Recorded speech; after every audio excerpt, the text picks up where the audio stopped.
2 bodies have been recovered and 13 people rescued in Shakahola forest. 14 bodies have been exhumed from 7 shallow graves. They believed they would meet God. Dozens of bodies have been exhumed in Kenya.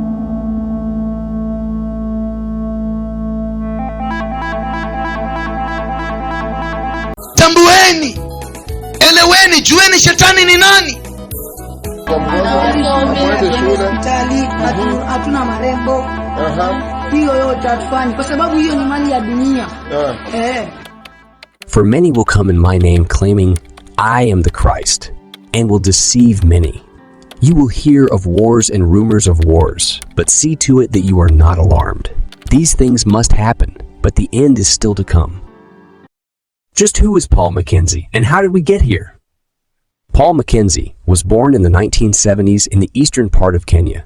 He later moved to Malindi between 1995 to 1997 to live with his sister. After some time, Paul Mackenzie started working as a taxi driver at Palm Garden Taxis until 2003 when he started his first church. At first, he wasn't doing well, and maybe this informed his decision to change his sermons. Soon he started preaching about salvation, and he started getting many followers. Maybe this decision was motivated by other pastors in Kenya and all over the world who have grown from zero to heroes quickly by spreading the message of salvation.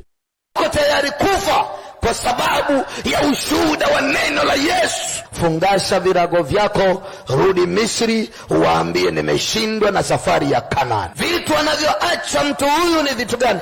Vitu vinavyomuunganisha na dunia, vitu vinavyokushikamanisha na ulimwengu, vitu vinavyokuleta kuwa na ushirika na watu wa dunia hii, vitu vinavyokusukuma ili kutii sheria za dunia na katiba ya nchi. But after a few years, he ran into some problems. Villagers had gotten tired of his messages because he was radicalizing their kids. In fact, he clashed with the area's legislators at some point. They accused him of encouraging their kids to leave school and seek salvation instead. He was even arrested, but he was quickly released.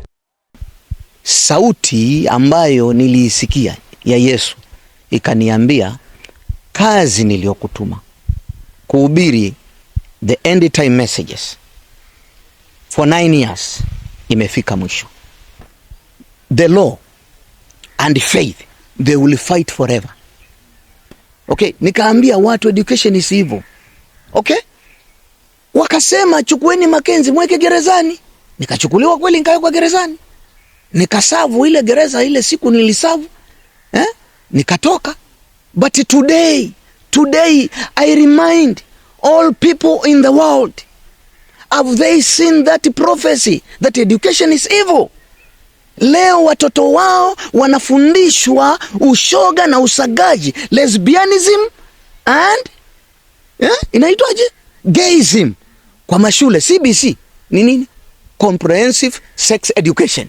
Na hapa alihama toka mwaka jana akapeleka wafuasi wake huko kwa sababu ya hilo swala la mambo ya shule. Imekufa ama haijakufa?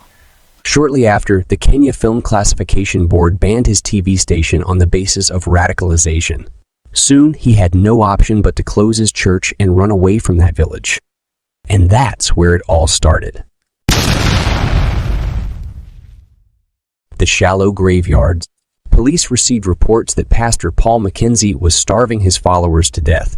But this was not the first time they were receiving such a report. Just this year in March, Paul was arrested for encouraging parents to starve their kids to death.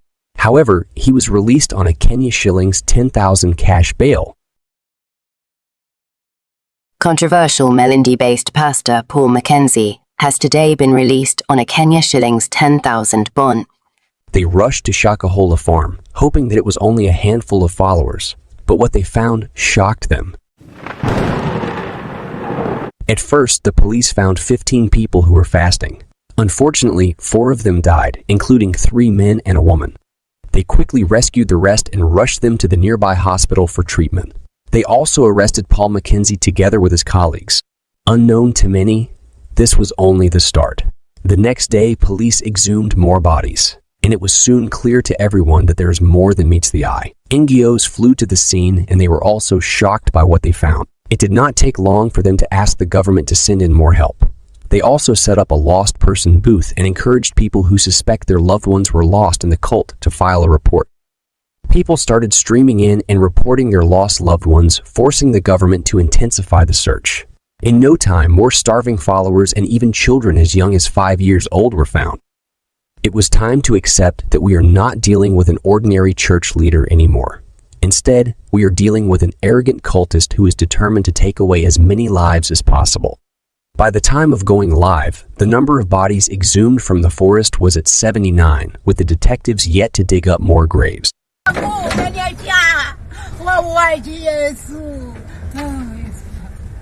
Sisi si wauaji, tumekuja kukuokoa mama. Hatukuchomi, tunakupeleka hospitali.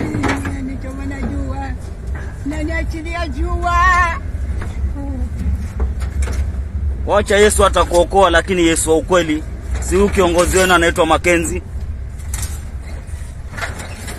After his arrest, Paul Mackenzie had this to say.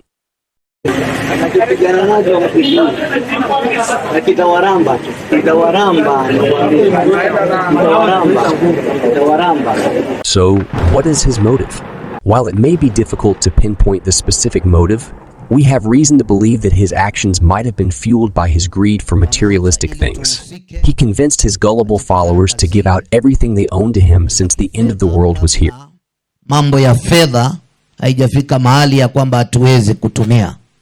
Wacha tuyatumie na tutumie nafasi iliyobaki ambayo hatuwezi kuitabiri, haiwezi kueleweka, lakini dalili zaonesha ya kuwa hivi karibuni pesa ama pesa taslimu haitatumika tena, bali itatumika pesa upepo ama digital money.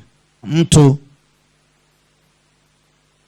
ajaribu awezavyo kwa muda huo wa miezi hii miwili, tuko pamoja,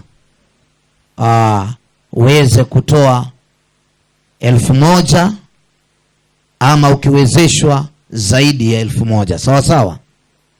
Utatumia tu namba zangu za simu ili kutuma fedha yako, maana huenda tukatumia gharama ya kiasi isiyopungua milioni 1. Betty, an air hostess, is one such example. Betty joined the cult after her son allegedly died after fasting at Mackenzie's farm. Once she received news of his death, she quickly flew back home to see her dear son one last time. However, she too disappeared after a while. Before her disappearance, Betty deleted all her social posts and sold all her belongings before booking a one-way flight to Malindi.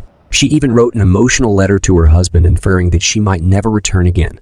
I said someone has told them they are going to see Jesus. So then I tracked a flight. It only booked a one-way ticket to Malindi, which she should have a return ticket back to Nairobi. Hello, Abbas. I'm so sorry to have left, but maybe this was our destiny. Thanks for everything you have done for us to this time while we were still together. Take care of yourself. I hope we meet again someday. I'm really emotional writing this, but know I loved you with every bit of me. It is really hard for me, but I have to go. I'm sorry.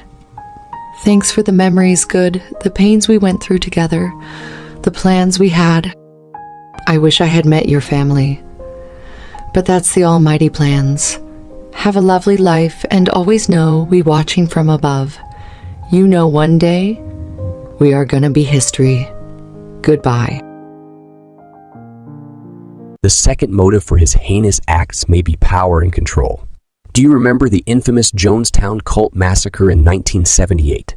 Like Jim Jones, it is alleged that Pastor Mackenzie had utter control and dominance over his followers.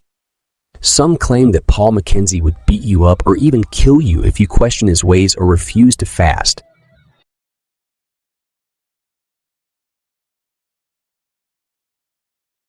Social media users also claim that Pastor Paul Mackenzie might be in an organ trafficking syndicate. They claim that some of the bodies that have been exhumed in Shakahola forest don't have vital organs, such as kidneys, livers, lungs, and even hearts. However, our team on the ground is still following up on these allegations. The parting shot. Paul Mackenzie's followers did not join his cult to harm themselves or because they're foolish. No, they joined because they believed that it was the right thing to do. Similarly, most of us have joined various cults, and we convince ourselves that we are doing the right thing. But I think we should sit down and ask ourselves whether the politicians or the religious leaders we follow blindly are leading us to a cult.